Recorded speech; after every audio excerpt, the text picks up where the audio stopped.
Thank you for watching Conscious Consumer Network. The live stream broadcast is free to view. You can pause and rewind live broadcasts to catch up, or view shows at a later date by accessing our free archives of all shows.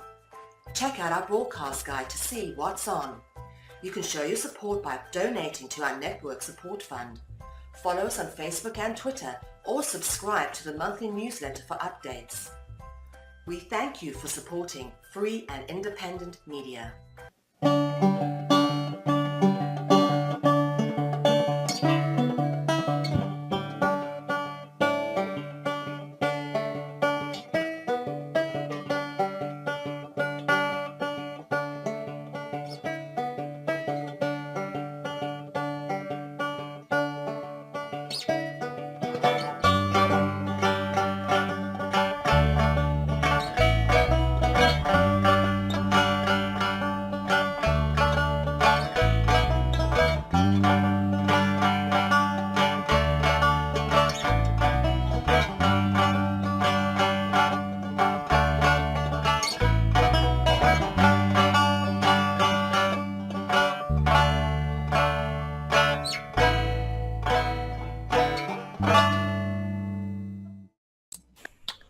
Hi, I'm Martin.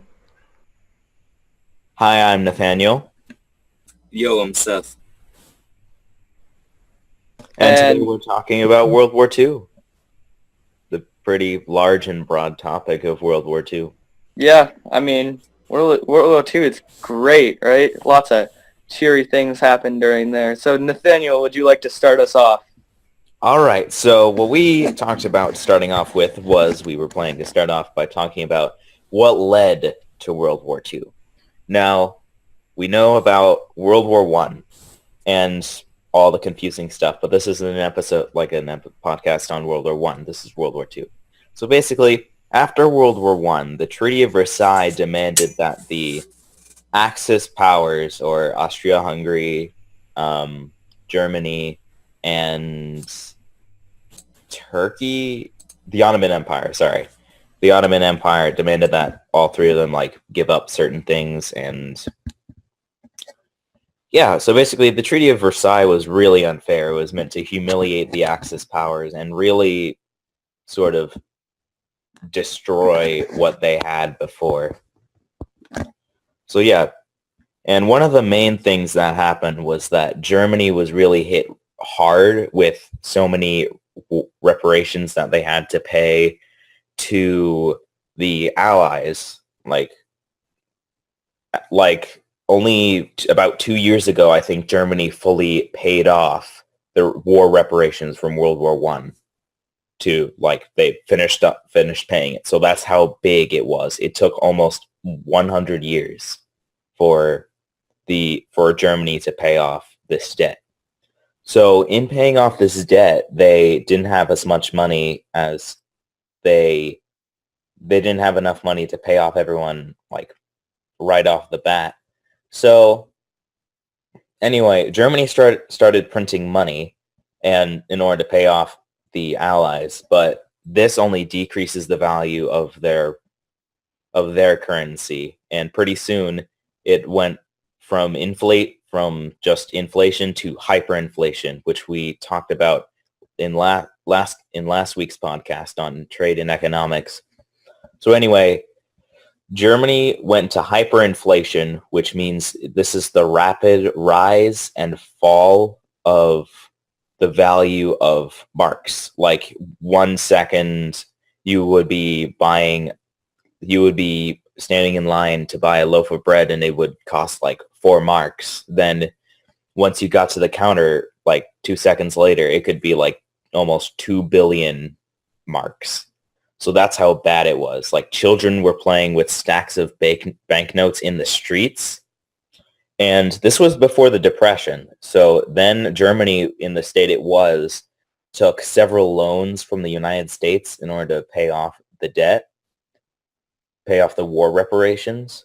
Then the Great Depression hit and the United States is like, hey, dude, where's my money? So yeah. And other than that, the German people were really humiliated, and just the the German Empire was one of the most powerful empires in the world, but after World War One, it was just, and it turned into the Weimar Republic. Its power was just gone, and the Weimar Republic just did not do the best that it could have.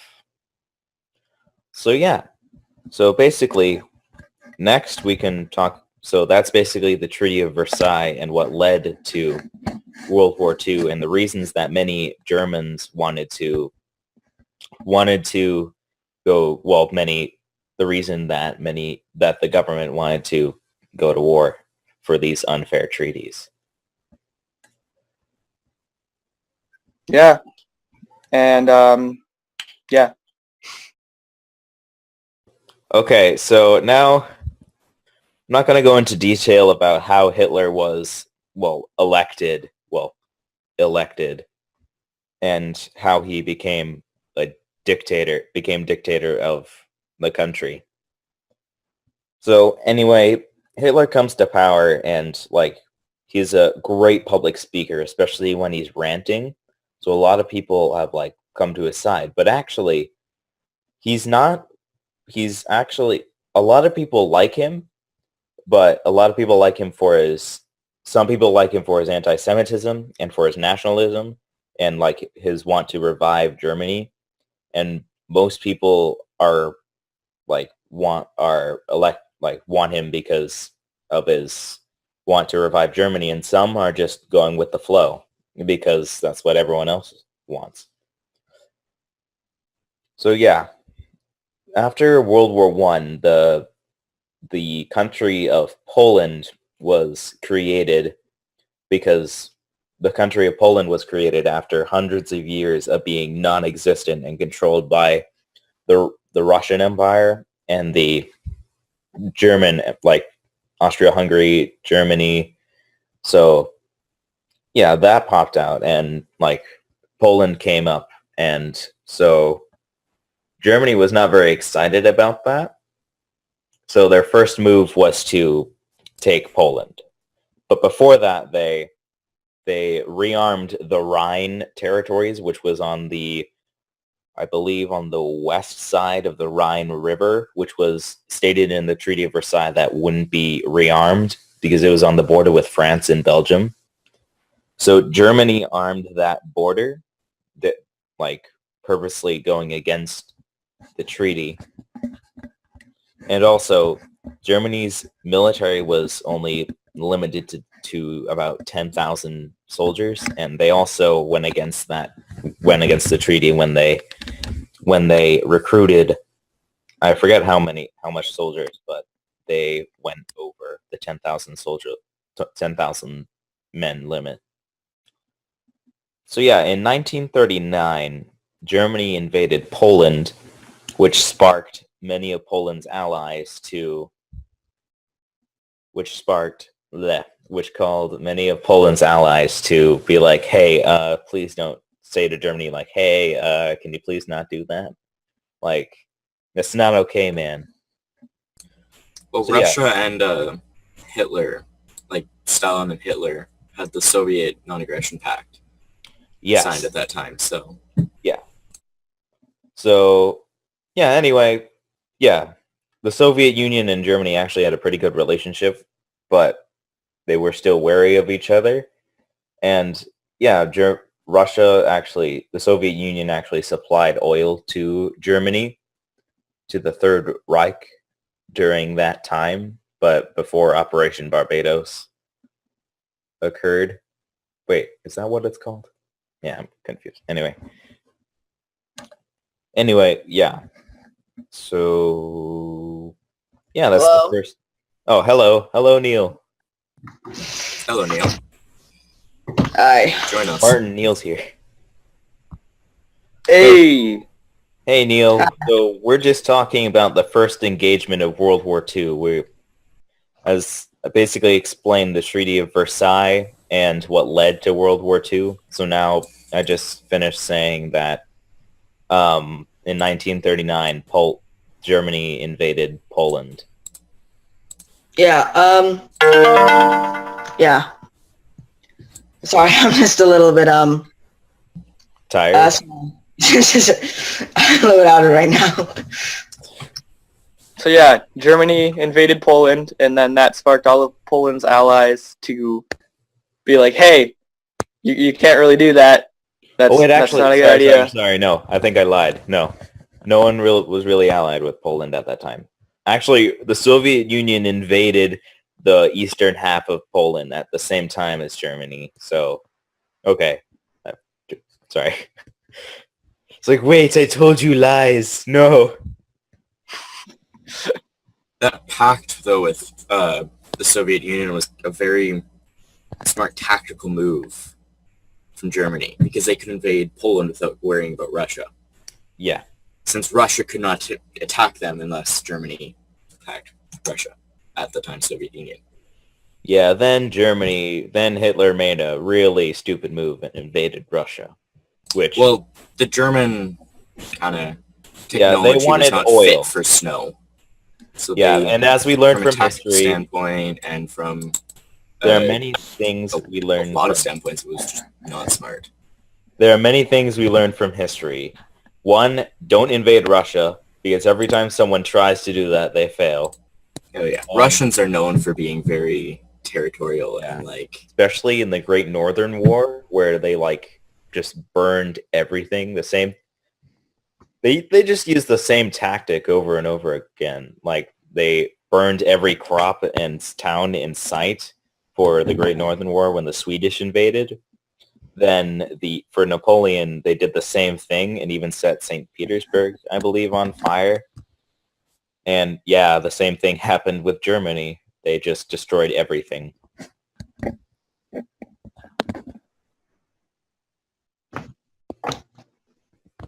So yeah. So yeah, just Poland was destroyed in a matter of in a few months. Well, it was annexed by the Soviet Union and Germany. But then Germany also invaded Czechoslovakia. Trying to remember all the countries they invaded. So anyway, they invaded Czechoslovakia. Let's see. Liechtenstein? No. Yeah, just a whole bunch of countries bordering them, and yeah, I forget how many countries they invaded, but they invaded a lot. Then they invaded Belgium, and then they invaded France. Now, England was, France and England and some other European countries were a little worried about Germany, so they sort of declared war. They declared war on Germany, and after Germany defeated France, France surrendered.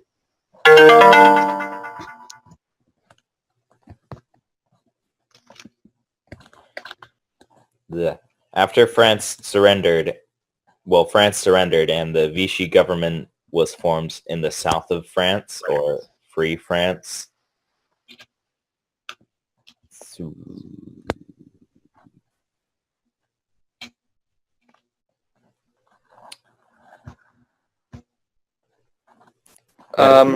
This is really, I don't know where to go because no one's really respond this is really uncomfortable. I don't know. You could look at it from a technological standpoint as well as a lost for words right now. Strategy. Because if you look at it, Germany was way ahead of every other country in World War II, but they were undermanned. So they were developing weapons that other countries were just starting to think of the possibilities of in their minds, let alone develop. Like the V2 rocket, the the Fitzgerald or whatever, the gliding bomb. The Fitzgerald? I thought whatever it's called. It's Fitz something. I can't remember. Or is it the USS Fitzgerald? I can't remember. And they had the V1 bug, the little guided missile thing, the Tiger series of tanks.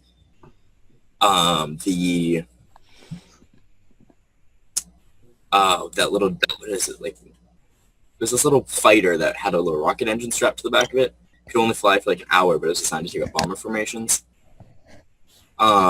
Which was, again, something that other countries didn't really start to think of microfighters, like little wasps and stuff, till after World War II. As well as a lot of the conspiracy theories and such that stemmed around the fact that they had more advanced technology. Like, the one that I was really interested in, that I did a lot of research on, was something called Die Glocke, which was like a supposed teleporter that they were supposedly working on. Like, there's a lot of stuff that was real, and then there's a lot of stuff that people claim, oh yeah, they were also working on this, and they were also working on that, and stuff like that. And I just find that all really interesting. Well, it's a fact that there are Nazis on the moon right now. If you guys didn't know that, there are Nazis on the moon right now. It's a fact. Like, I looked through my telescope and I saw one. Oh crap! You saw a Nazi. Oh, that's pretty cool. Yeah. So that's a high-powered telescope you got there. Well, I feel bad. I feel bad for the Chinese because they're like planning to send a moon rover, and since they're communists, yeah, I don't. They're gonna join. Nobody's really been on the moon since America did it. Yeah, that was kind of the last thing that we did in space, except for the. Like, we have the ISS, but everything's based on robots now. Nobody's been to any other planets. And now The ISS is just in low Earth orbit. It's nothing compared to. It's just a space station. Yeah, it's low Earth orbit. wait, Eventually, they'll turn that into a dock for people going to other planets, but okay, we're getting still really far off away. topic.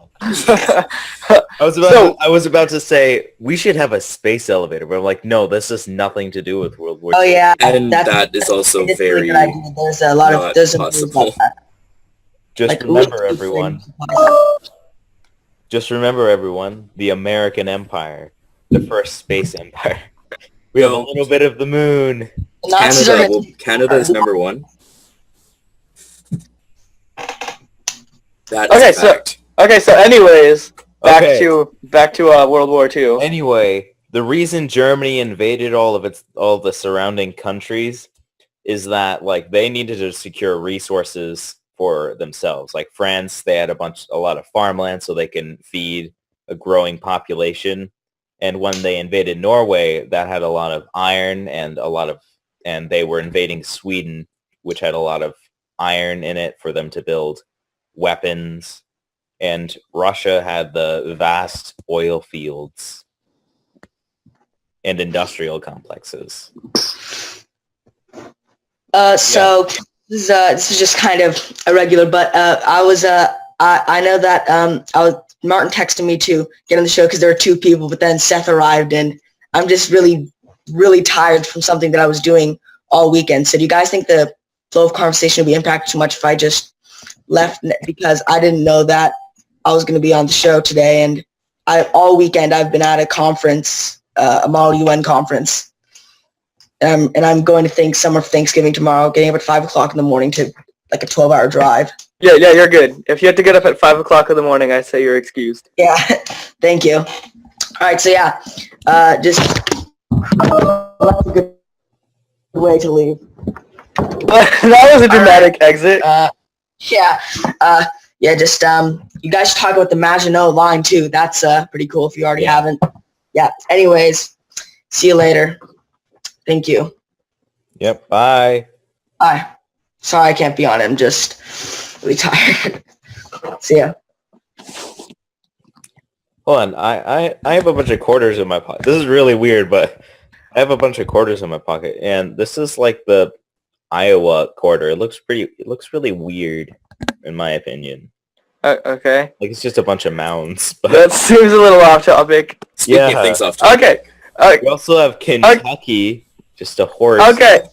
So this topic is interesting, I think, because the most interesting stuff is in the middle, and we're trying to go at it like more linear and Okay, like talk so- about it from the beginning. So why don't we like How skip about ahead a little talk bit? about something that we know from it? Like how about we have someone say a random word? Like, I don't know. Taxi. At some point, someone say a random Grandfather. word. Grandfather? Yeah, he fought in World War II. Great grandfather. Wait, great grandfather. There's a lot of grandfathers. But like, yeah, we could talk about like Anything. the parts that we know about. Okay. Well, Well, so this none of time us. Italy didn't switch sides, am I right? During World War One, just not in World War Two. Poor Italy. Not trying to be rude, but Italy has been kind of weak in the past two world wars. They switched sides. Italy is just weak in general. When you look at military, it's Yeah. just they do not have a good military at all. Yeah, when compared to other countries, like it's pretty weak, but When you compare it to places like Canada, America, France, or like the French Resistance, the Britain, Russia, like all those, they're pretty down low. yeah. Okay, so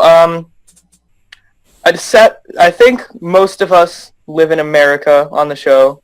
I Yeah. think. Do we all live in America? I live in Canada. Okay, so Oh, close enough. The So, American states.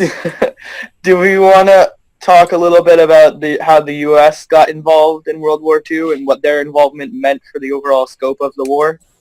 Yeah. Oh, it meant a lot, actually. It played one of the biggest roles. Yeah, but a lot of people say that America was isolationist, but America was never isolationist. Well, If you America's think kind of about always had the, like, war. Like, they've always built up military power and, like... But if you think about it, Manifest Destiny isn't just an idea, it's a lifestyle that people lived by a long time ago. And it's just basically go conquer lands. So, yeah. So America wasn't really isolationist at the time of World War II. It was just like, I'm not going to get involved. They were waiting to see how it progressed. Yeah. And at the time, war was bad in the eyes of the media, and that was starting to become a bigger part of it. It's from a political movement, yes. It was them just trying to stay on the good side of their citizens and, like... kind But of there were stay good. businessmen in the United States who gave and manufactured weapons for the Third Reich. But America's like, dude, stop it. No, we don't want to be involved. But from the business standpoint, it's them just trying to make money however they Yeah. can. We have to talk about Ford and just the assembly line in making like B-17s and Jeeps and tanks and how it played Well, a massive... America had something that very few other countries had, and that was mass production. Yeah. Because when you put, it was like just under 300 million people. It was like, what, like 200 million people back then? In the U.S., when you put, like, say, half of those in a factory, you can pump out, like, thousands of tanks a day and then just put them straight onto the front lines. Yeah, America's strategy during World War II was not Just quality, throw everything but at it. Yeah. It was... That kind of does play into the Vietnam War, where they just napalmed the crap out of everything. Oh, yeah, that's when the B-52s came in and all Yeah. that stuff. Yeah, but America's strategy was quantity, not quality. Like, you can see Mhm. that with the Sherman tanks Oh, it against was Tiger garbage tank. tank. It was Yeah. such a bad tank. But it But it was worked. effective. Like, Yeah, it was got a bunch effective of them. because they outnumbered the German Tigers like 10-1. yeah, and they were easy to produce. Mm-hmm. They could not survive a thing. They had very little armor, a terrible gun, a gun that could take out tanks from like World War One and mid-war, but not like late World War II tanks.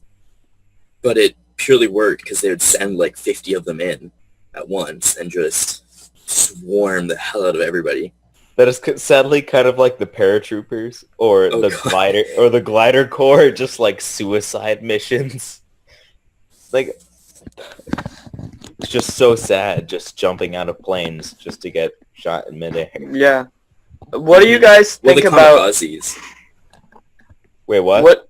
what do you guys Kamikazes. Like, I can't hear you. okay, Martin, you talk.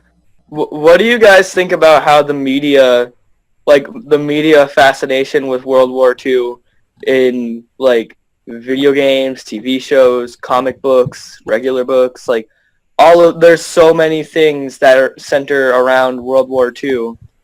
Does it like I'm even gonna cover games, but hold on, you can finish. even like during World War II, if you take a look at like the comics from back then, like Captain America was the first thing that comes to my mind. It's like every cover was him punching someone, like some racial stereotype of like, Propaganda. yeah, it's We like have to talk about propaganda posters. it's That was a big thing of World War II. What kind of made a Catch lot of him people with his join Panzers down. was the propaganda. Have you ever Exactly. seen those? exactly. And what's interesting now is like nowadays in a world where like most of the movie industry revolves around superheroes, and a lot of their key plot points happen during that kind of propaganda like age, whenever like they were just trying to get people to join the army. It's interesting that like that entire thing created such like media icons just based off of a comic book trying to get someone to join the army. Like that's interesting to me, just how much of an impact like just World War II happening at all made, like forget like what it actually caused, but just its existence at all caused such like a completely different world we live in now, like what's important to us, what's popular, and I think that's really interesting.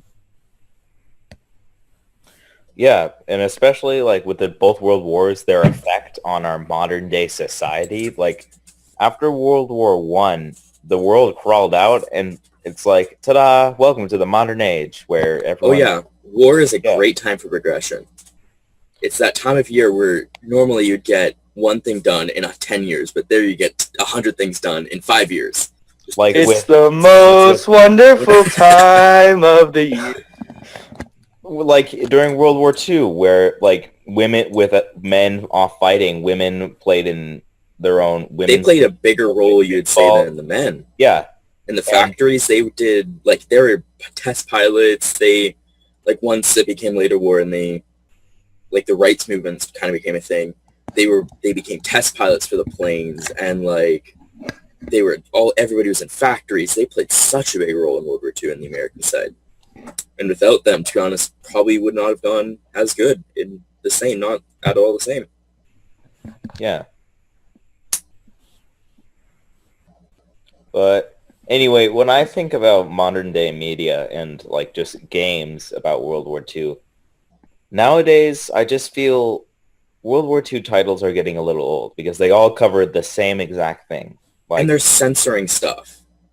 like most yes, games play it, don't even but mention the Holocaust. yeah, like- like the newest Call of Duty that was released, they censored the I'm lost for words. I feel like the worst memory ever. The like Nazi flag and like the whatever the thing is called. The swept. Yeah. Nazi Yeah, imagery is illegal in Germany, so it's a money thing. Like in order Yeah. to get more sales, they had And to then they change that. also like, yes, this kind of does change things and like help things, but you could have a male or a female black German soldier. That it did not happen. So like they're just kind of changing history to appeal to people, which I don't like. I feel like it should be as realistic as they can make it, but still Exactly. fun. What I properties.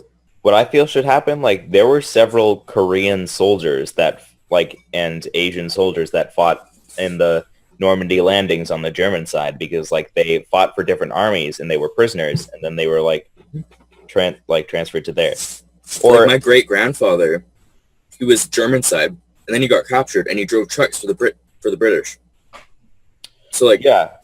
So the POWs played a big role to each other's nations, even though kind of some of the stuff Germans said to him was kind of messed up. But like, I would also like a World War II game where you follow a German soldier. Like not all Germans were Nazis. Like, in fact, a very small percentage of Germans were actually Nazis. And I'd like to see a game where they fought just a normal year old boy who was drafted into the army. That's another thing that's interesting about the propaganda from that age and how a lot of people see it nowadays is like, oh, every single German soldier was a Nazi and they hate Jewish people and they're evil and they all need to die. Like, that's not how it happened. Like, that's not that's not realistic. That's not how the world works. Popular back then. Like, Henry Ford was actually an anti-Semite.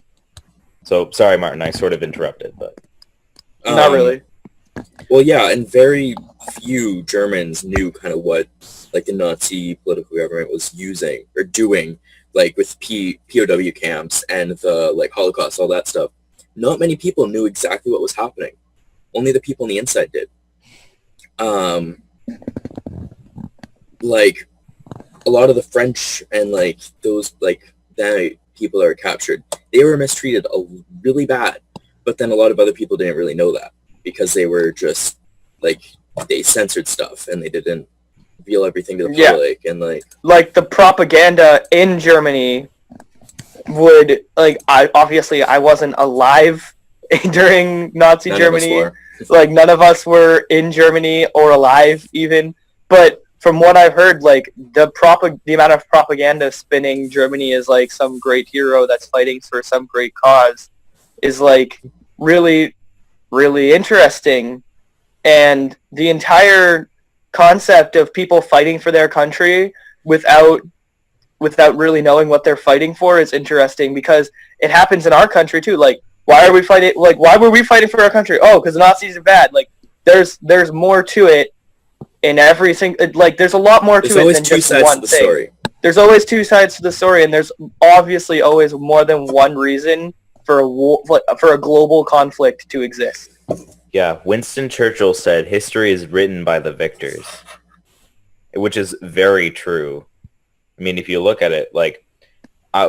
Before I actually learned about the Vietnam War, I always thought it was just the U.S. was going in and, like, kicking out communists, and I didn't even know what communism was. Which they kind of were, but, like... But, like, yeah, it is so true and so relevant to our modern times that, like... Yeah, in 7th grade... I did a unit on, like, a small unit, but it was a unit on propaganda. So we learned about different propaganda techniques and also how to spot them. So then at the end we wrote an essay on we picked a poster from World War II and described what tools were used and how it conveys its message. The most famous one is the kind of getting women to join the, like, factories. It's or, like, as a engineer, it was somebody, like, just going like this on a poster. Like, the most famous one there is that one. There's a lot. Rosie the Riveter. And, like, you know, the bombing missions that Britain and America did were just all they dropped was pamphlets. Just like all over Japan and Germany. They would literally send, like, hundreds of bombers in literally just to drop propaganda. It's the only reason they did it. Yeah. I think it's also interesting that, like I was saying a little bit, that to this day, that kind of propaganda is, like, in the public school system, kind of seen as, like, the truth. Mm-hmm. Like, I'm unschooled, and Seth, I believe you're unschooled. I am too. And Nathaniel, you're not homeschooled or unschooled. You go to a public school. Yeah. And I don't go to a public school, so I can't say, but as far as I know, the history that you learn in a school is not real history most of the time. Like, it is very biased, I can tell you. Like, we call the 7 Years' War the French and Indian War because that's how that was our point of view. But the Vietnam War, all the South, or was it Vietnam or Korean? I can't remember. The locals call it America's War. They don't call it the Vietnam or Korea War. It's America's War. Yeah. But then, in schools and stuff, they tell you it's, like, they over-glorify it. If you if you watch the movie We Were Soldiers, well, I haven't seen it, but I saw a review of it. So anyway, what was really good about it is that it made the Viet Cong and the NVA and the U.S. soldiers both look brave, and that they were sacrificing their lives for a cause that they believed in. yeah. Like, there's a minor character, a part of the NVA in We Were Soldiers, where looks a lot like me, but just a lot less American, but more Vietnamese. And he doesn't look strong. He doesn't look brave. He just looks like an average guy. But then, like, you can see him. He's writes to his wife, and yeah, it's a really like good example of how movies should be made with an unbiased perspective, so showing these two sides fighting for a cause that they believed in, and these men sacrificing themselves Yeah. for that cause. An interesting thing though is most people growing up, their opinion is unbiased, but they don't even realize that because they're grown They up in a don't understand. Yeah, they've grown up in a system like that has told them, like, think about this for a second. In Germany, Nazi imagery is illegal. Mhm. Like that's a very, even if They're it's censoring it.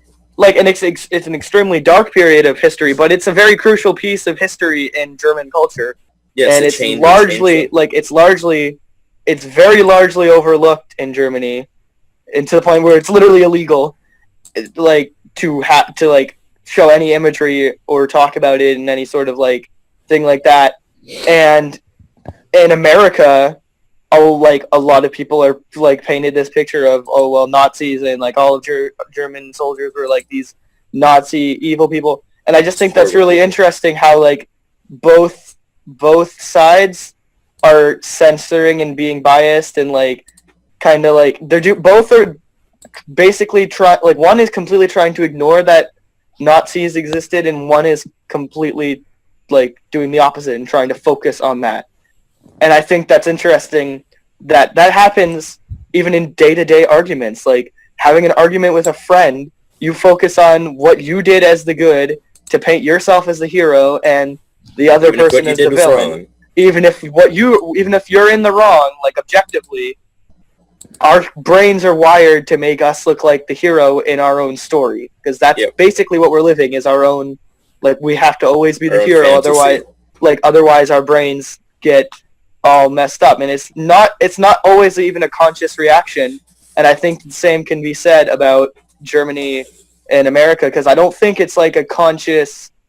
Well, obviously, like they know, but like at the same time, everyone wants to make themselves feel better. Like if you go to a war and you shoot like a ton of people and you're killing people, like you're literally taking lives for your country, for your own conscience, you have to believe that those people were evil, because otherwise you're just going to be driven even further and saying, like, even believing those people were evil, many soldiers suffer from PTSD. That's 'Cause yeah, it's, that's the like, a stem of horrible lot of thing to modern do. PTSD. Yeah, so Is like, they look, it's like, oh yes, they killed a 16-year-old kid because he had a bomb, but then they think about it and it's like it varies. It like causes Yeah. a lot of mayhem in their mind. so in their mind, they have to paint him as the bad guy, as a like kind of a fail-safe like protection system for your own Protecting like yourself from yourself. like your own psychological well-being. You need to get into that mindset.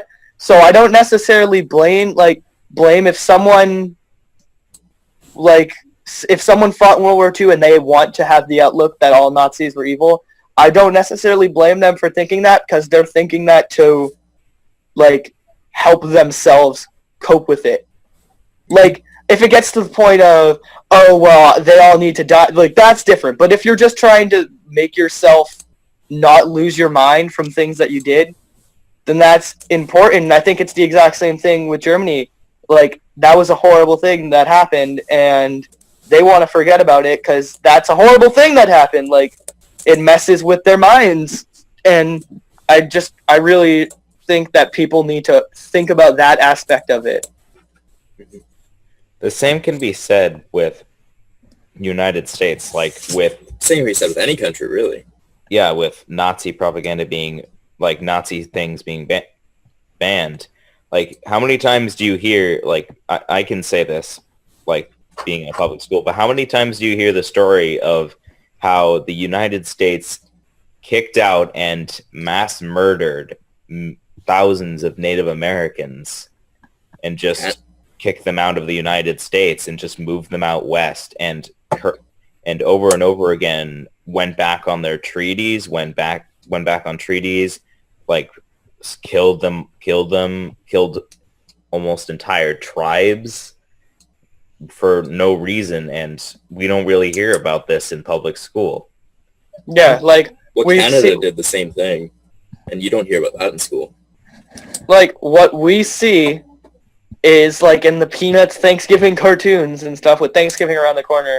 Like we see, like we made friends with Native Americans and like it was a whole big happy agreement, and like that's not realistic. That's not like how it happened. Like we did a lot of horrible things to gain the freedom and independence that we have now. And that's where a lot of the things stems from, like when people say, oh, we need to kick out immigrants. Like everyone who's in this country is an immigrant because we stole this land from other people. So like, Yeah. but we don't hear about that in the public schools. We also don't hear about like who Christopher Columbus really was in the public Yeah, no, schools. terrible things he he did. was- Yeah, Idiot, Murder he was an sprays. idiotic buffoon. who Who didn't thought even the world discover. was shaped like a Who pear. thought he found India? Yeah, He like- thought the world was shaped like a pear, and he killed yeah, he killed thousands of people For not Yeah. giving them gold. reason. yeah. Like that kind Even of thing. arrested, like he was even arrested and sentenced to like life in prison, but was freed Tho- by the King of Spain. Those horrible things, I assume people in like, I don't know, like let's say Germany. Like I'm guessing that kind of thing is probably talked about if they were like, that's not kept secret. But in America, everyone has their opinion. Everyone wants to see their country as being the greatest country that will ever exist ever. And like we have the moral high ground in every situation because we have independence and democracy and all this stuff. Yeah, And- freedom. But only 50 or 60 years ago only like 40, 50 years ago were African Americans granted full rights and privileges. And Yeah. even now they're still Prosecuted and institutionalized racism and stuff. yeah, and we say Like- we have religious freedom, but look around Yeah. you. There's church shootings. There's Yeah. like people See- calling for Muslims to be banned. Like it's The thing that stems from religious freedom is there's freedom to go against every religion you want, because if there's anyone can have any religion, like Jediism or Pastafarian, like there's also people who can say religions are stupid, also I'm crazy and I'm going to shoot a bunch of people. Like that kind of thing is part of what America is right now, and that's really sad. But while the media loves to talk about this, the schools don't. And I can imagine the same can be said in Germany. Like, they don't talk about what happened during World War II the same way that, Holocaust or like, they don't talk, like, I've actually met people who don't believe the Holocaust happened, which is a completely different thing to talk about. But, like, that's just extremely interesting because it messes with people's cognitive consistency and, like, stuff like that. Like, it messes with what your concept of the world is. And I feel like we're kind of talking in circles about that. So does anyone have anything else to say now? Well, I would like to mention Saving Private Ryan. Like the first few scenes are super realistic. Like this is another example of media that got it pretty good. Like well, the first- actual like people that survived World War II and were on like D-Day, the beaches, and like were in World War II, like were like exclaiming how realistic that was. Like there was some obviously make some scenes kind of dramatized to make it fun to watch and not a documentary, but like it was that, and there are a few movies that were insanely realistic that like veterans were exclaiming how realistic they were.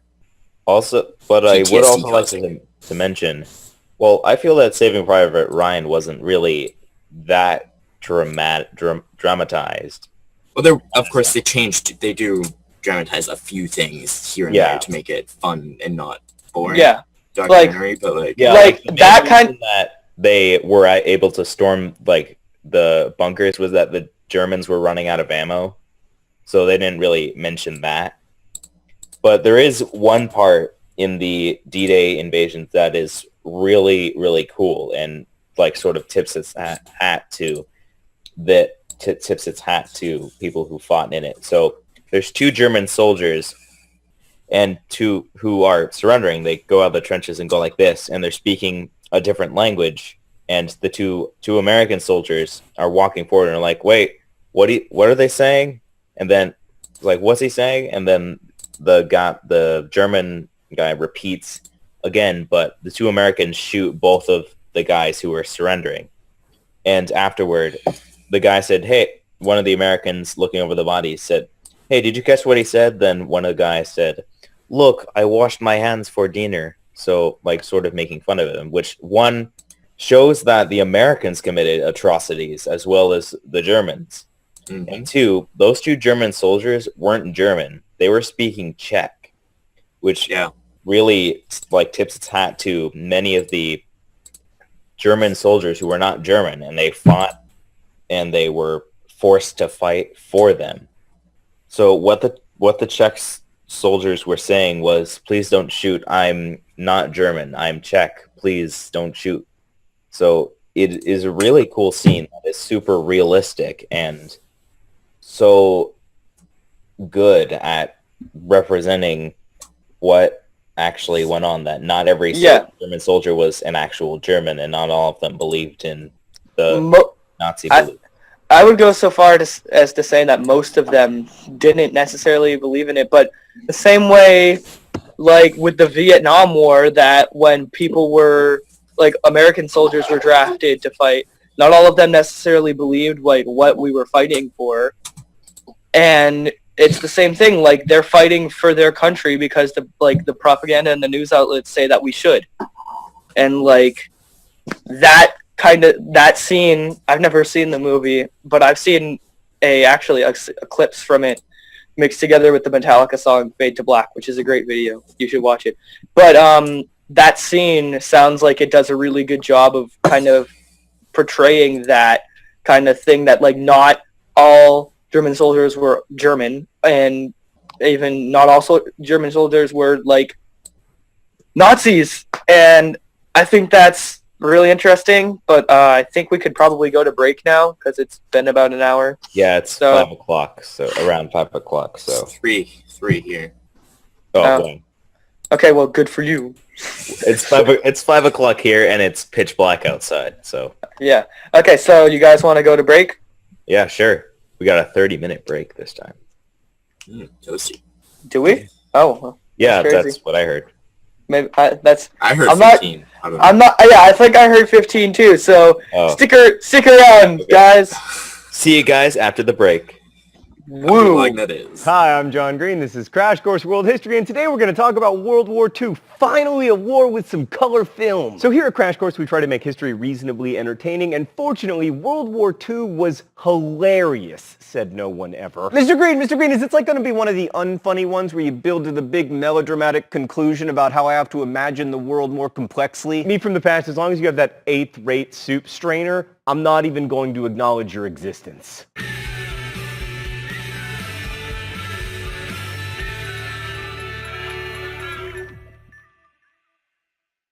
Right, so you've probably heard a lot about World War II from movies and books, the History Channel before it decided that swamp people were history, the incessant droning of your grandparents, etc. We're not going to try to give you a detailed synopsis of the war today. Instead, we're going to try to give a bit of perspective on how the most destructive war in human history happened and why it still matters globally. So one of the reasons history classes tend to be really into wars is that they're easy to put on tests. They start on one day and they end on another day, and they're caused by social, political, and economic conditions that can be examined in a multiple choice kind of manner. Except not really. Like, when did World War II start? In September 1939, when the Nazis invaded Poland? I'd say no. It actually started when Japan invaded Manchuria in 1931, or at the very latest, when the Japanese invaded China in 1937, because they didn't stop fighting until 1945. Then again, you could also argue 1933 when Hitler took power, or 1941 when America started fighting. It's complicated. But anyway, in China, the fighting was very brutal, as exemplified by the infamous rape of Nanking, which featured the slaughter of hundreds of thousands of Chinese people, and is still so controversial today that 1, it affects relations between Japan and China, and 2, even though I have not described it in detail, you can rest assured that there will be angry comments about my use of the word slaughter. But the World War II we know the most about from movies and TV is primarily the war in the European theater, the one that Adolf Hitler started. Hitler is the rare individual who really did make history. Specifically,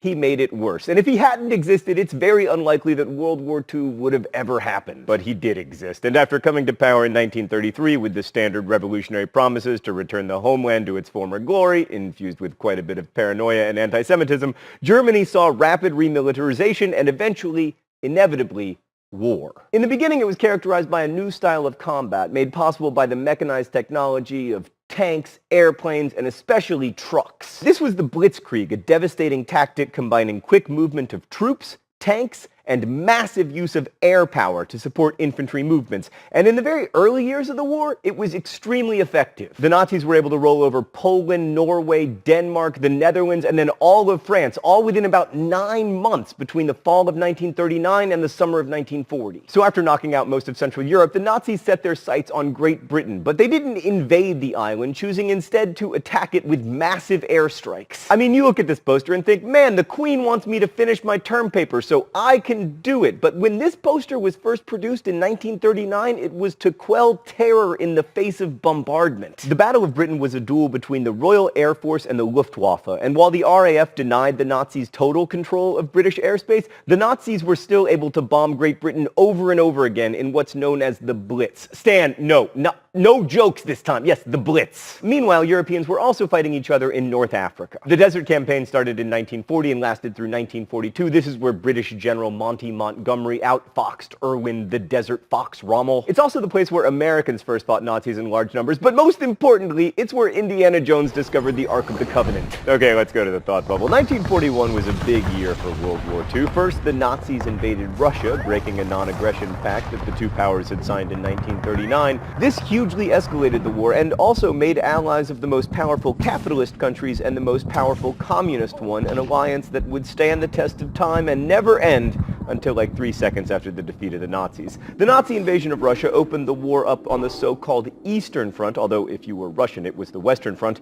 and it led to millions of deaths, mostly Russian. Also, 1941 saw a day that would live in infamy when the Japanese bombed Pearl Harbor, hoping that such an audacious attack would frighten the United States into staying neutral, which was a pretty stupid gamble because 1, the US was already giving massive aid to the Allies and was hardly neutral, and 2, the United States is not exactly famed for its pacifism or political neutrality. 1941 also saw Japan invading much of Southeast Asia, which made Australia and New Zealand understandably nervous. As part of the British Commonwealth, they were already involved in the war, but now they could fight the Japanese closer to home. And shut up about how I never talk about you Australians, I just gave you 1.5 sentences. But by the time the Americans and Australians started fighting the Japanese, it was already a world war. Sometimes this meant fighting or starving or being bombed. Other times it meant production for the war. You don't think of Argentina as being a World War II powerhouse, for instance, but they were vital to the Allies, supplying 40% of British meat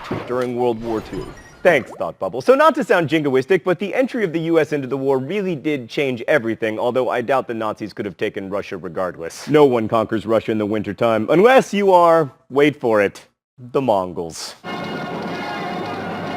Okay, we're going to skip most of the big battles of 1942, like the Battle of Midway, which effectively ended Japan's chance of winning the war, and focus on the Battle of Stalingrad. The German attack on Stalingrad, now known as Volgograd because Stalin sucks, was one of the bloodiest battles in the history of war, with more than 2 million dead. The Germans began by dropping more than 1,000 tons of bombs on Stalingrad, and then the Russians responded by hugging the Germans, staying as close to their front lines as possible so that German air support would kill Germans and Russians alike. This kind of worked, although although the Germans still took most of the city. But then a Soviet counterattack left the 6th Army of the Nazis completely cut off. And after that, due partly to Hitler's overreaching megalomania and partly to lots of people being scared of him, the 6th Army slowly froze and starved to death before finally surrendering. And of the 91,000 Axis POWs from Stalingrad, only about 6,000 ever returned home. Stalingrad turned the war in Europe, and by 1944, the American strategy of island hopping in the Pacific was taking GIs closer and closer to Japan. Rome was liberated in June by Americans and Canadians, and the successful British, Canadian, and American D-Day invasion of Normandy was the beginning of the end for the Nazis. Oh, it's time for the open letter? An open letter to Canada. But first, let's see what's in the secret compartment today. Oh, it's Canadian mittens! I want to thank the Canadian Crash Course fans who sent us these mittens. Canadians are just so nice, Stan. Like, all we ever do on this show is make fun of them, and they're just like, it's so kind of you to mention us. Here's some mittens! Dear Canada, we're not always nice to you here on Crash Course, but you are awesome. I'm pointing, but you can't tell because I'm wearing mittens. 45,000 Canadians died fighting for the Allies in World War II, which means that per capita, Canada lost more people than the United States. You fought with the Royal Air Force to defend Great Britain from the beginning of the war, and you were there on D-Day successfully invading Juno Beach, and as many of you have pointed out in comments, you defeated the United States in the War of 1812, meaning that arguably, Canada, you are the greater military power. Plus, you have lumberjacks and excellent beer and hockey and universal health care and Justin Bieber. I'm jealous. That's what it is. I'm jealous.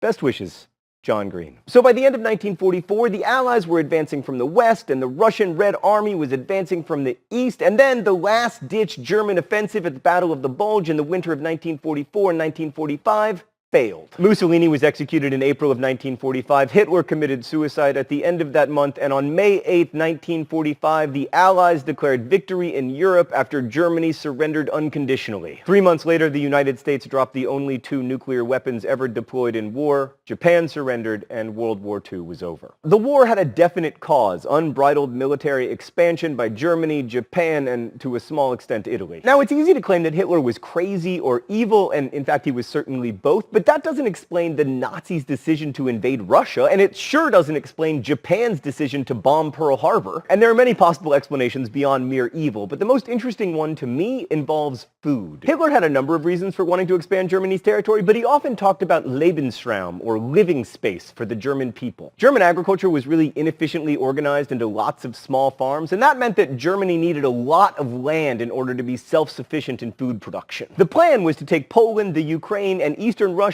and then resettle that land with lots of Germans so that it could feed German people. This was called the Hunger Plan because the plan called for 20 million people to starve to death. Many would be the Poles, Ukrainians, and Russians who'd previously lived on the land. The rest would be Europe's Jews who would be worked to death. 6 million Jews were killed by the Nazis, many by starvation, but many through a chillingly planned effort of extermination in death camps. These death camps can be distinguished from concentration camps or labor camps in that their primary purpose was extermination of Jews, Roma people, communists, homosexuals, disabled people, and others that the Nazis deemed unfit. Some historians believe that the Nazis opened the death camps because the Jews weren't dying as fast as the Hunger Plan had intended. This was a sickening plan, but it made a kind of demented sense. Rather than becoming more involved in global trade as the British had, the Germans would feed themselves by taking land and killing the people who'd previously lived there. Similarly, Japan at the beginning of the war was suffering from an acute fear of food shortage because its agricultural sector was having trouble keeping up with population growth. And the Japanese too sought to expand their agricultural holdings by, for instance, resettling farmers in Korea. So while it's tempting to say that World War II was about the Allies fighting for democratic ideals against the totalitarian militaristic imperialism of the fascist Axis powers,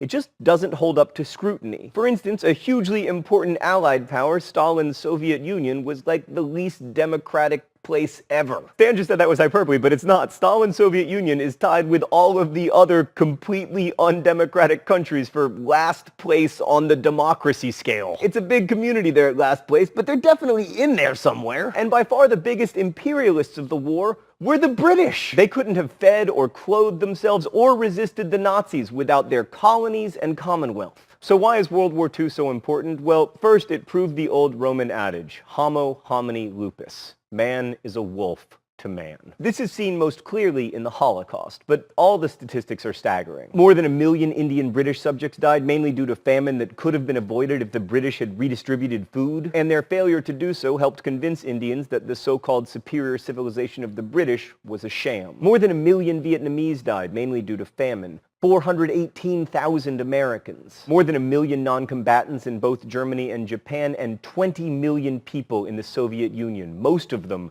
civilians. These civilians were targeted because they helped sustain the war, mostly through industrial and agricultural production. In a total war, when a nation is at war, not just its army, there's no such thing as a non-military target. From the firebombing of Dresden to Tokyo to Hiroshima, the line between soldier and civilian blurred. And then, of course, there is the Holocaust, which horrifies us because the elements of Western progress, record-keeping, industrial production, technology, were used to slaughter millions. World War II saw modern industrial nations, which represented the best of the Enlightenment and the scientific revolution, descend into once unimaginable cruelty. And what makes World War II such a historical watershed is that in its wake, all of us, in the West or otherwise, were forced to question whether Western dominance of this planet could or should be considered progress.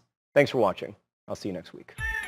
Crash Course is produced and directed by Stan Muller. Our script supervisor is Meredith Danko. Our associate producer is Danica Johnson. The show is written by my high school history teacher, Raoul Meyer, and myself, and our graphics team is Thought Bubble. Last week's phrase of the week was an end to history. If you want to guess at this week's phrase of the week or suggest future ones, you can do so in comments, where you can also ask questions about today's video that will be answered by our team of historians.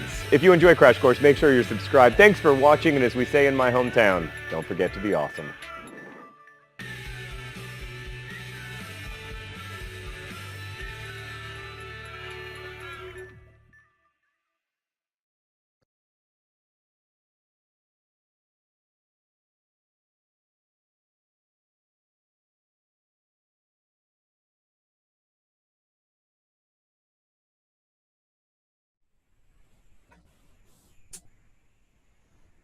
Hi, people. We are back with Youth on Subjects of the World. I'm Marian. That's Nathaniel, and that's Seth. And we are talking about World War II, and we're going to segue into the most depressing part of World War II, the Holocaust.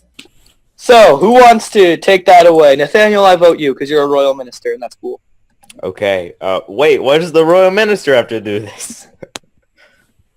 Okay. Anyway, so yeah, we all know the Holocaust was one of the largest genocide in human history, and about 6 million people were killed. Not just Jews, but gypsies, homosexuals, blacks, like anyone the Germans thought were inferior. So We're not perfect. yeah. That's kind of the term for it. So we'll start off with basically, what have we heard about the Holocaust?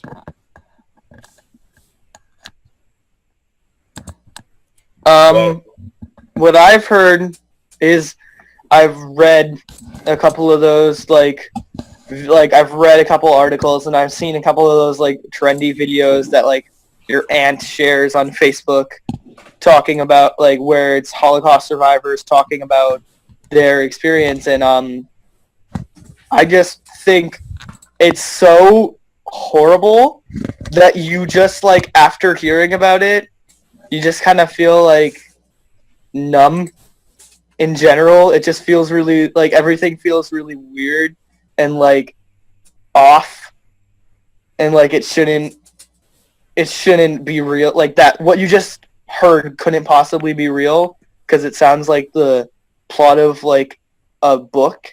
But that was reality for a lot of people in that time, in that place, and that's kind of terrifying. Like, me and Nathaniel we were on a podcast, not a podcast. Sorry, we're on a podcast right now. No, we were doing crew for a play, like Fiddler on the Roof.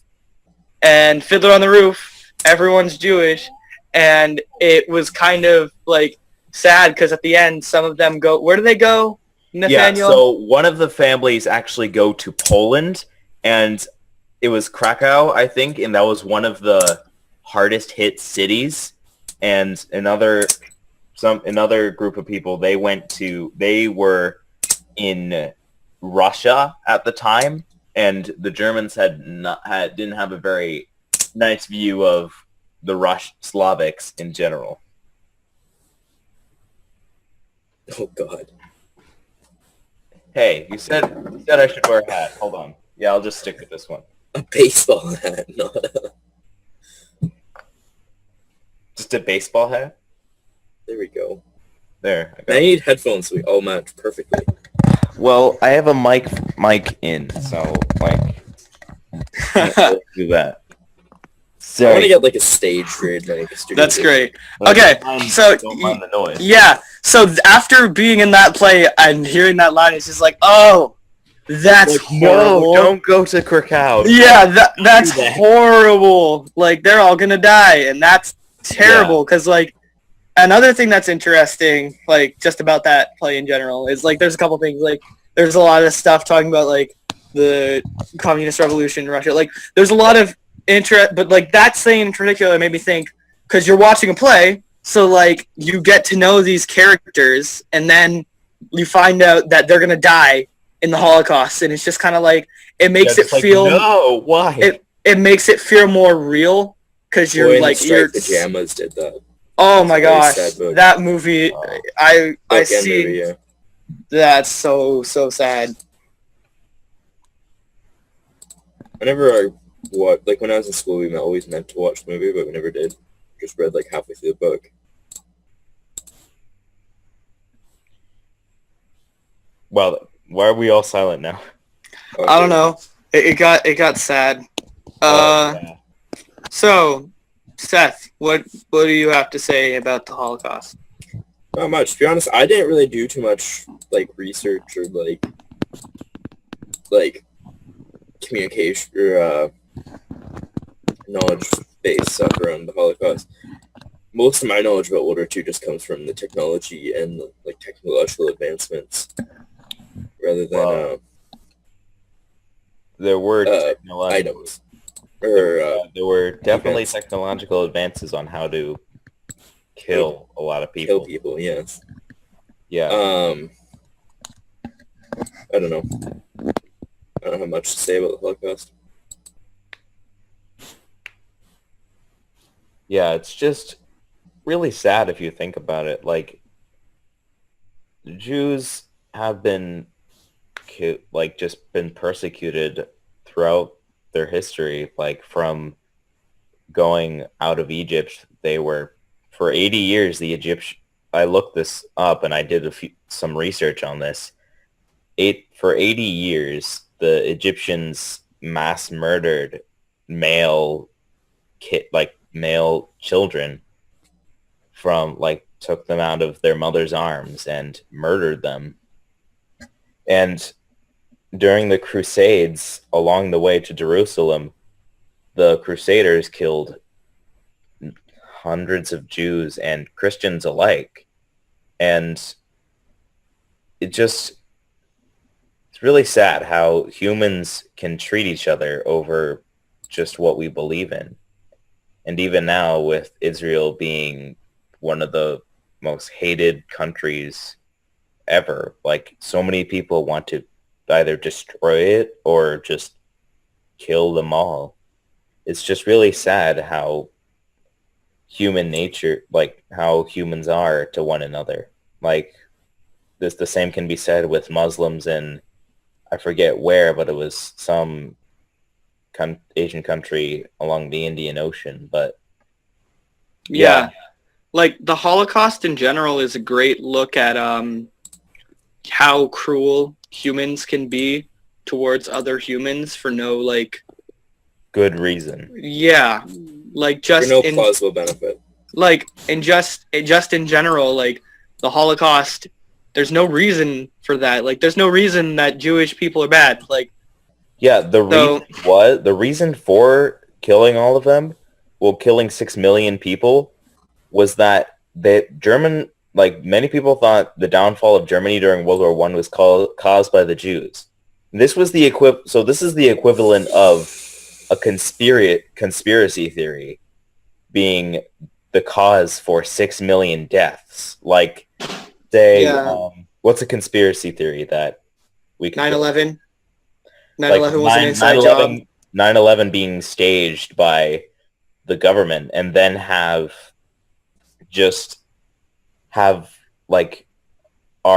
some people murder all of the government officials and like just like Wow. no, I'm being serious. Like this is real Yeah. harsh Like, stuff. governments like, are kind of- killing all of the Bad. Well, like in general, I don't know how upset I would be if all the government officials were seriously disappeared. But I'm not gonna say that I actually said that because I don't want like to be watched by the CSI. So, Yeah. to be honest, a lot of people would not agree with me. If you look at certain points of communism, it's not the worst thing on the planet.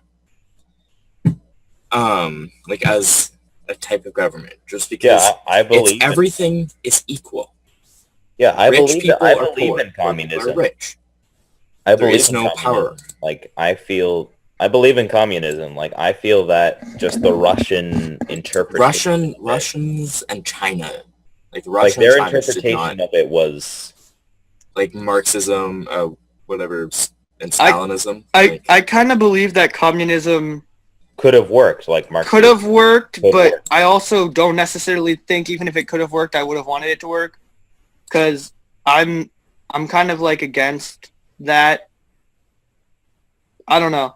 That's kind of segueing into a different thing, and I feel like it would cause a more political argument, which isn't really what this podcast is supposed to be about. But I don't really believe in communism. but I don't wanna- governments are not good in general, just 'cause Yeah, they cause like- no problems and they fix. But like, Yeah. Also, like, I don't know. I feel like that is an entirely different topic, and I think we've had one, but I don't know if I was on it, because I'm not a big fan of, like, arguing about political affiliations, because they're political affiliations, and you have a right to them. well, it's like arguing about religion. Yeah. It's like, okay, I don't follow some religions, you whatever. Believe what Yeah. you want. I'm Yeah. gonna believe what I want. Doesn't matter. Exactly. So, to go on a little bit of a lighter note, I'd like to talk about what got me interested in World War II, and it's actually a video game, which is interesting because if you've seen the past podcasts that I've been on, video games are like not really my thing. I'm not a big I don't play video games a lot, and I don't usually we end up talking about video games, but I'm very rarely the one to initiate it.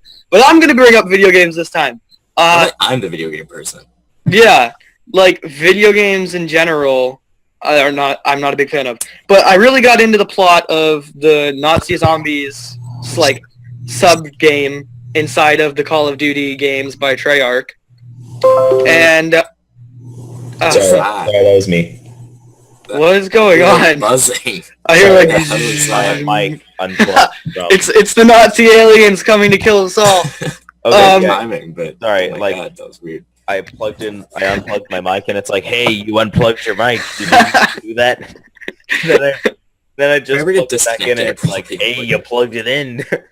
Yeah, that's great. Windows is obnoxious. Anyways, I got really into the plot, and then I started doing research because I'm the kind of person that once I get interested in something, I have to know everything about it. So I spent hours and hours and hours researching about all these things, and I found out that a lot of the stuff is based in reality or theory. Like a popular map called Duris was an actual facility where a lot of the technological experiments being made in Nazi Germany were made, and a lot of the projects that were reality in the game were actually just failed projects, like Die Glocke, which is the thing I talked about earlier, which was the teleporter, and a lot of failed weapons. They were trying to make a lightning gun, and just The a Waffen- lot of The Waffen gun. yeah, a lot of different things that came to be in the video game, but didn't happen. But it's just an interesting ideology to me, to think without, because they didn't have time to overthink it. They were in the middle of a war, so they're kind of like, oh, this could possibly help. So we're going to invest a ton of money we don't have to try and make this work.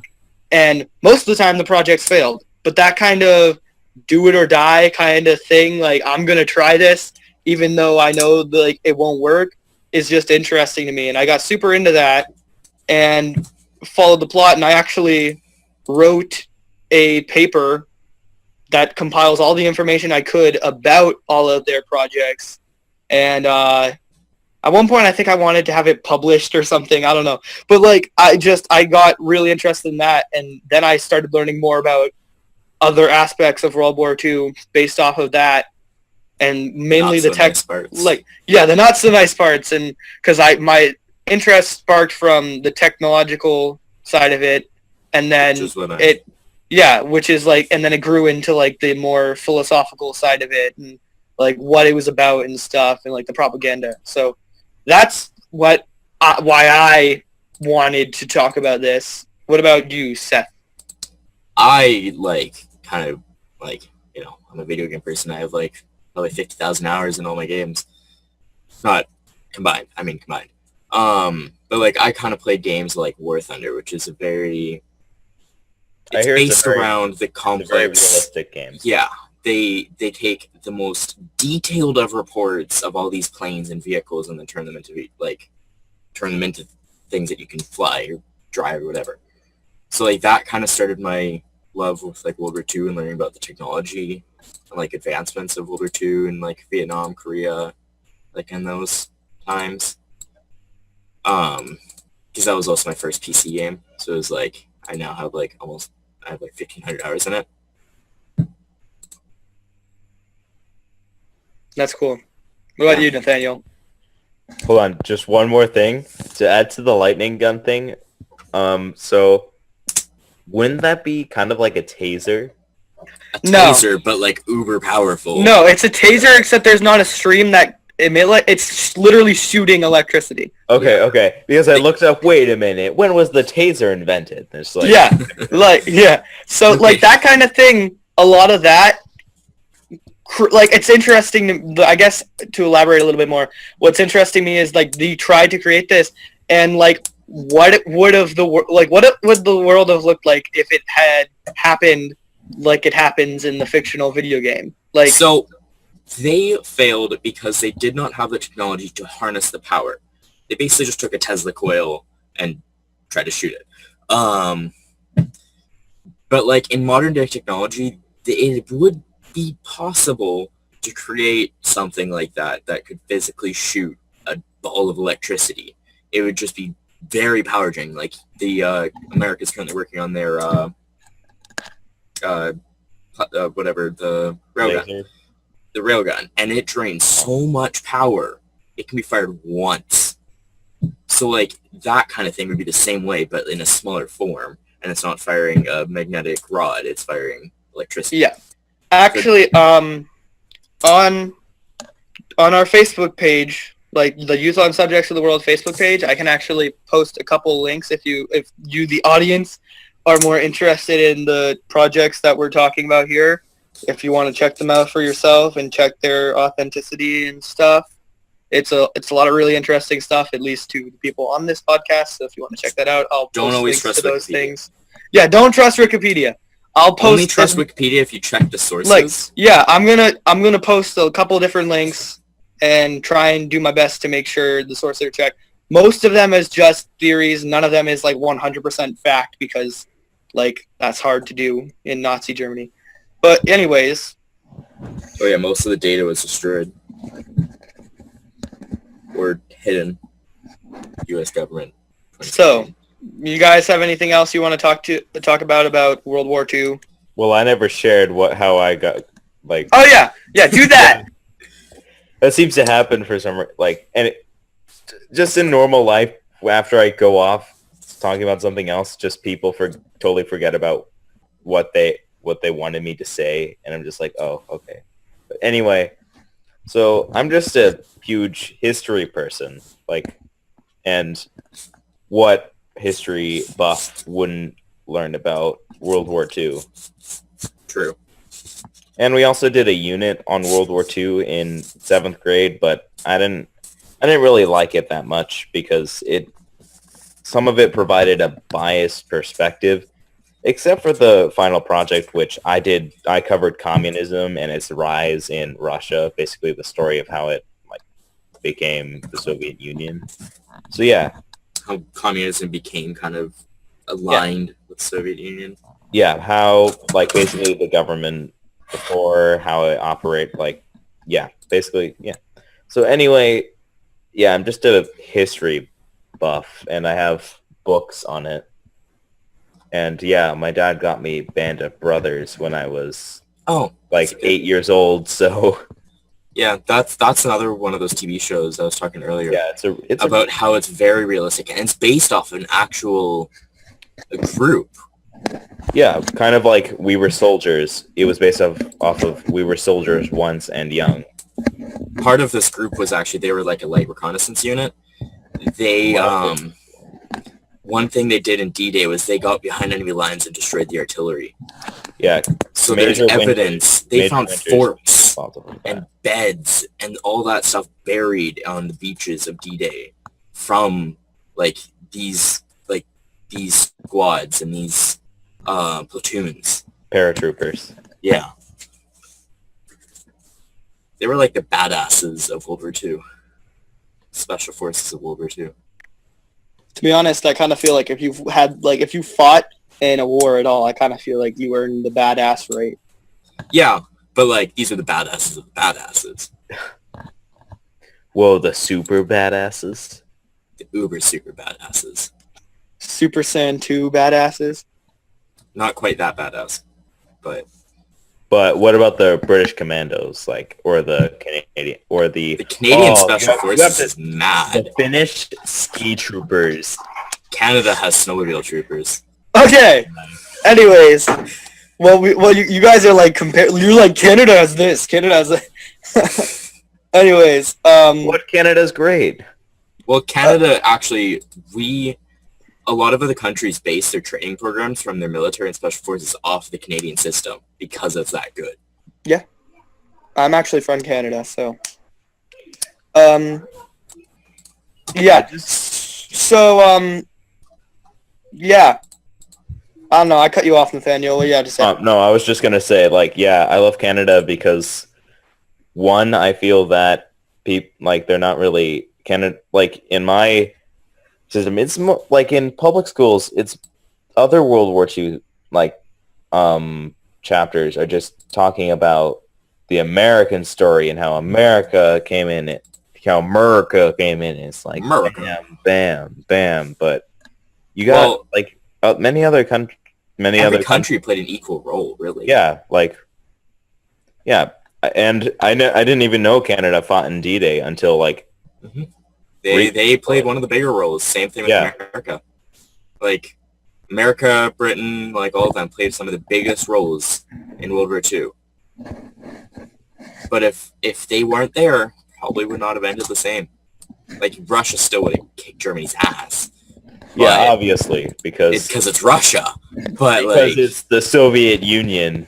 So yeah, they're like the most patriotic people ever. In Soviet Russia. in Soviet Russia. Yeah. Oh, Oh, that is correct. I guess so, that is true. Japan hasn't really been mentioned. One of our awesome producers just reminded us that we kind of have been ignoring Japan. Yeah, So Japan did play Japan's a big awesome. role. yeah, let's not ignore Japan because You know, they like, did get nuked twice. yeah, that's a problem. They Yeah. definitely were not ignored during the war. And So they're we still should- suffering Nope. today from it. Yeah, we should talk a little bit about that. Unfortunately, I don't know as much about this part of Well, it though. So I'm kind of part Japanese. And like the Japanese culture is very, it's like, you know, the meme is like honorable, very honorable. But that is true. They are, that's what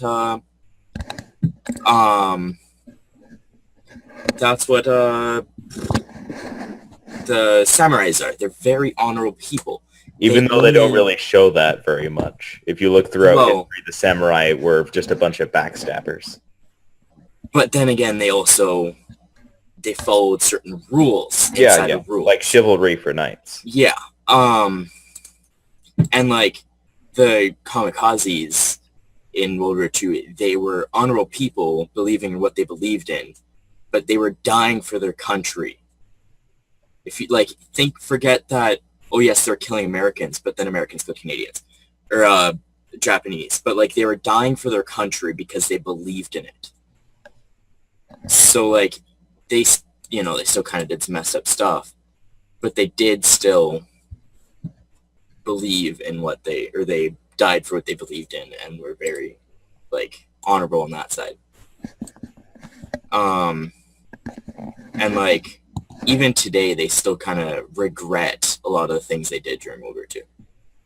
Like there's a lot of memorials there for like, the Yamato Memorial and all that stuff. And like, it's a sad scene there just because they kind of think there you think about, or the people think about what the government did and like the bad things that a lot of people committed there and like kind of the horrors of war, you might say.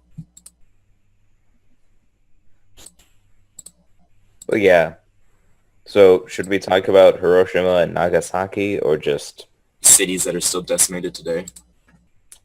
Yeah. They might be rebuilt, but they're still suffering from radiation. There's a documentary on Netflix that goes I watched that.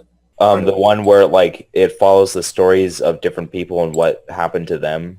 Yeah, a lot of people were like outside the city and they watched it happen. Yeah, and it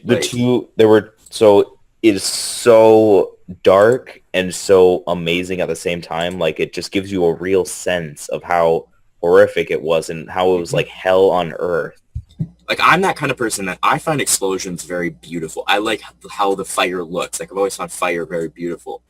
But then you think about Seth, should I be worried? Explosions art is an explosion.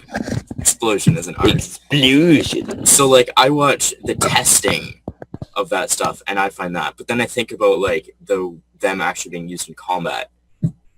And then it's kind of sad. Like millions of people over the years afterwards and from the original blast died from the nuclear bombs. Civilians, not military, civilians. So like half of like the whole city was gone on both Hiroshima and Nagasaki because these were like 1.2 and 4 megaton bombs or something. And people even outside the city died weeks after. 12 megaton bombs. Yeah, so I couldn't remember the number, but of course each one was different because there's Little Boy and Fat Man, all based off of movie characters. But I actually saw one of the original bomb casings in person this summer. Like one of the originals that they developed for testing. But like even people that were kilometers outside of the city, I work in kilometers in Canadian, were affected by it. They were blinded by the light. They were radiation sickness. They either lost like family or job. Like they were affected severely.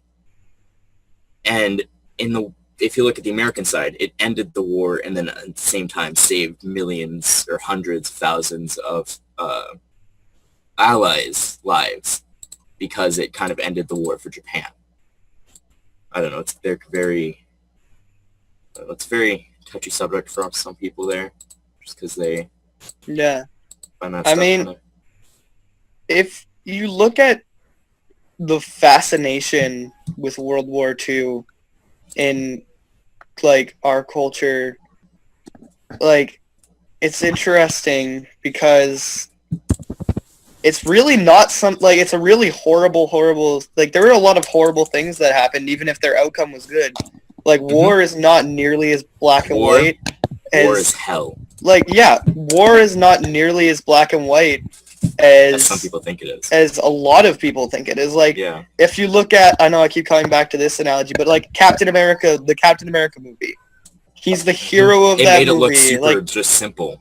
It made it look super black and white, and granted, it also like is from his view of what it was like, and the soldiers themselves probably like the whole like just in general how we see like our fascination with like all these video games and movies and how it's all always for the most part just very black and white. It's hard to really You grasp, can't imagine that until yeah. you've experienced it. and unless you've actually fought in a war, you can't really Comprehend. conceive, like Yeah. you can understand, but you can't really comprehend just how horrible it is, and Magnitude of everything. how, and- even though really, like, that is a really, like, there are really evil things that happened during that war. If they hadn't happened, the world would not be what it is now, and what it is now is a better place than it was. Even if there are a lot of bad things, like, the world is not perfect now, but it is, And it never we are will be. But currently, it, we're in the most peaceful time. yeah, in we human currently history. live in the safest and most peaceful time in all of human history because of these global conflicts that kind of Killed destroyed the millions, world. Like, but then millions have saved. died, but millions died, like, to save billions. That's an interesting concept, because for the most part, the needs of the The many needs of the many outweigh the needs of the- the few. Yeah, The ideas of fascism. but that, in general, that concept, while it seems to play its part throughout history, is hard concept to grasp, but yet it's the only way that the world can continue to move forward. And that's how it's gotten to where it is today, where we're living with extremely modern technology. Like, we are 3 people on a video call. None of us are near each other. One of us is in a different country, and we're having a conversation about this legally, having a free speech conversation, and all of us aren't even legal adults yet because of the world we live in. Like, this was not possible 100 like years ago, 50 years 100 ago. years ago, 50 years ago. Like, it was not possible like 30 years ago. Like, Yeah. this is not, And that's the glory of the internet age, too. yeah, like, we're living in the most peaceful time where it's probably the easiest to get information.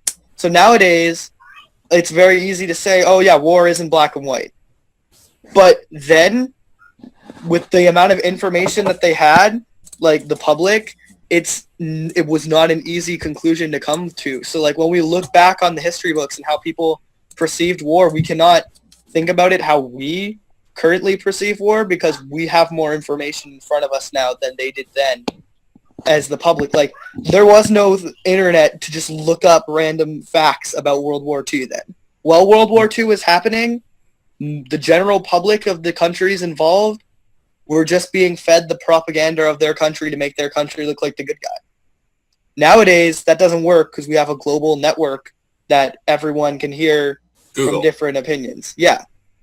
So I just think, like, that whole outlook needs to be taken into account. Well, like, one of my favorite quotes is only the dead have seen the end of war. So the human race is way too competitive to stop fighting with something, whether it be each other or, say, like, somebody from another planet. We're way too competitive to stop fighting. And that's evident in everyday life when you try to one-up somebody. And, like, war, yes, war is hell. It is kind of one of the sad things of life. War never changed. But it's never going to go away. All these people that want peace, yes, peace would be great, but it's not possible because of human race. But it's through it's through fire and blood that we have made our greatest achievement. Yeah. Our greatest To be honest, with the age of AI, I know I managed to bring this up on almost every podcast, but the age of AI Martin, you're gonna bring about all of our mics and our video screens are not gonna work now. With the age of AI coming in the future, Well, there's general peace could be achieved, but the cost of peace would be mind control. Like, in order to have what we have, like free will, free speech, you need to have conflict, because full peace can't be achieved unless everyone is in agreement, and the only way to do that is to control everyone to be in agreement. And the only way that every country would come together is from a catastrophe. Say that I can't speak. Say half the human race was to be eliminated. then the nations would start probably coming together and like thinking about how they can stop that from happening again. But even then, like, that doesn't mean peace. It just There's means still gonna be that, somebody greedy. like, there's still going to be a lot of conflict because, I mean, look at the past. Nations working together does not necessarily mean world peace. Like, that's... It's temporary peace, but not It's always. temporary peace to reach a common goal, and then after that, they go back to being enemies, or they go back to being, like, kind of like a Cold War sort of situation. Like, there's no such thing as long-term peace unless you can find a way to control everything about the world, and that will only be possible. That could be possible with AI, but not on such a wide scale. And I just think anyone who says that they want world peace doesn't really think that through They don't enough. see the scope of everything. Like, they don't see the fact that world peace, like, a lot of people say, well, if I had a wish, I'd wish for world peace. Like, if you were to wish for world peace, you'd basically be wishing everyone world to domination. always, like, yeah, and not necessarily world domination, but just like being controlled into doing something you don't necessarily want to do. Because peace is relative. Like, peace can be a completely evil thing as long as there isn't any conflict going on. So, For like, a war-torn country, peace is when fighting stops for 5 minutes. yeah, When to the rest of us, peace is when war stops for like a millennia. yeah. So, I just think that needs to, like, in the world, people need to think about that more. And I feel like when we're talking about war, we've had a lot of conversations about war. Even, like, we've had a couple that are directly about war, and war can come up in almost any conversation we've had. It's the But- one thing that's relevant to everything. Like, there's that. It connects everything in the world. And I think what your opinions on war are, you have to agree on the fact that war is a necessary evil that has been necessary to the survival of humanity. Not all wars have been necessary, but conflict in general creates better things. You know, the only good quote to come from Donald Trump is sometimes by losing a battle, you find a new way to win the war. And It's the no only, one's half and the that battle. relates to the Enigma machine. Yeah. Because they had to lose a lot of battles to save it. So I think that's actually a really, really good note to end on. Yep. Like, getting all philosophical. So if everyone else is ready, I think we could probably wrap this up. Do we I think know we what have next I week's topic is going to be about? next week's topic is still up in the air. It'll Okay. be revealed on the Facebook page. I believe we might be talking about memes or clickbait. Oh, So God. Yeah. That's Yeah, a big topic and I'm in YouTube not- nowadays. I'm not actually kidding though. So we're gonna have a good panel to talk about memes, which is kind of a subculture of the internet, which we've also talked about. But we're gonna go more deeper into that, and that's gonna be a lot of fun. So thanks for watching, guys. We're gonna see you again next week when we talk about a much, much, much needed lighter topic for once in Yeah. like 3 months. And So, not dark and Yeah, we've Weird. talked about World War II. We've talked about a lot of dark topics in a row for like 4 months straight. So we need something cheery to kind of lift our spirits because remember, we're kids. We need to talk about memes every once in a while. Yes. So anyways, We're thanks for millennials. watching and goodbye. If we want to change the world, we must first change the media. Mainstream media exists for the purposes of indoctrination and manipulation of public perception. The world of free and independent media is growing, and with the upsurge in information now available in the public domain, it has never been easier to access free and independent media. The exploration of this information resulted in an experimental project which would provide a fully supported space for researchers, whistleblowers, and seekers of all kinds to express themselves and educate the world. On the 1st of January 2015, Conscious Consumer Network was launched to the world.